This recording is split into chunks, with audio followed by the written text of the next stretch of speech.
Leanne Kessler from the Free State National Botanical Garden. I'm a senior horticulturist.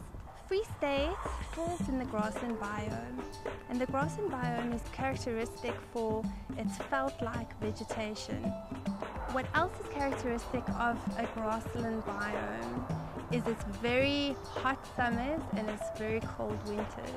And you'll find that now in the summer you'll see the grasslands are really, like I said, green and in flower. In winter it gets very, very dry and veld fires are prevalent. The average recorded summer temperature is 26 degrees Celsius, and the average winter recorded temperature has been 16 degrees Celsius.